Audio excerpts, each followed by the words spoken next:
কথাটা শুনে মনটাই খারাপ হয়ে গেল। আসসালামু আলাইকুম বন্ধুরা, আমার প্রথম সমস্যা ব্লগে স্বাগতম। আজ আমার প্রিয় পিসিটা নষ্ট হয়ে গেছে। কয়দিন ধরেই সমস্যা করছিল, কিন্তু আজ একেবারেই কাজ করছিল না। তাই ঠিক করলাম ঢাকা যাব। যেখান থেকে কিনেছিলাম সেখানে নিয়ে যাচ্ছি। দুপুরের খাওয়া শেষ করে রওনা দিলাম ঢাকার উদ্দেশ্যে। আসলে ঠিক বুঝতে পারছি না কি সমস্যা। আশা করছি বড় কিছু না হয়। টিকিট কেটে বাসে উঠলাম। আপনাদের জন্য পথে কিছু ফুটেজ নিলাম।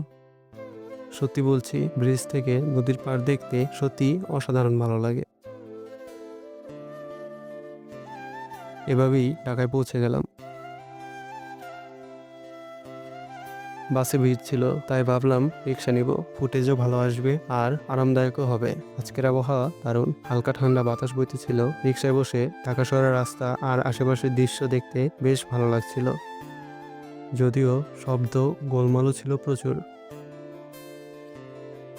রিক্সায় চলতে চলতে পৌঁছে গেলাম কাঙ্ক্ষিত গন্তব্যে। ফাইনালি ওরা পিসিটা চেক করলো। মেকানিক ভাই অন করার চেষ্টা করতেই একই অবস্থা। কয়েক সেকেন্ড পরেই অফ হয়ে গেল। আমি ভেবেছিলাম ছোটখাটো কিছু হবে, কিন্তু ভাই বললেন মাদারবোর্ড নষ্ট হয়েছে। কথাটা শুনে মনটাই খারাপ হয়ে গেল।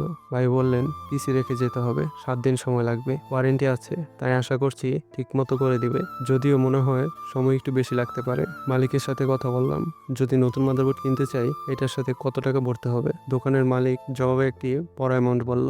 যা বুঝলাম, কেনার আগে এক ব্যবহার, কেনার পরে আরেক ব্যবহার, আপনারা তো জানেনই। যাই হোক, কোনো উপায় ছিল না, পিসি রেখে বের হয়ে গেলাম।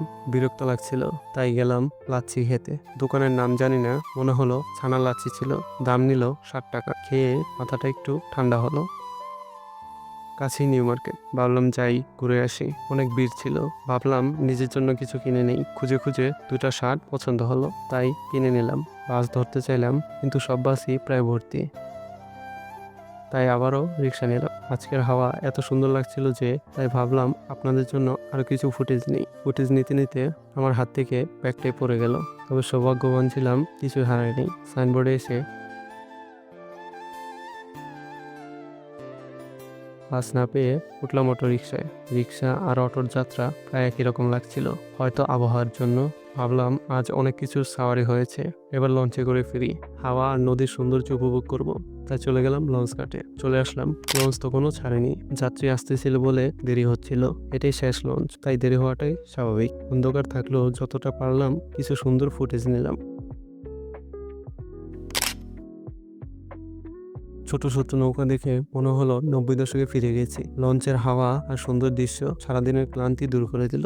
আজ লঞ্চে যাওয়ার সিদ্ধান্তটা সত্যিই ভালো ছিল। শেষে নিজের সম্পর্কে কিছু বলি। আমি একজন শাই আর ইন্ট্রোভার্ট মানুষ। ক্যামেরার সামনে কিভাবে কথা বলতে হয় জানি না, কিন্তু চেষ্টা করব সামনে আরো ভালো করার জন্য। আপনাদের ধন্যবাদ ভিডিওটা শেষ পর্যন্ত দেখার জন্য।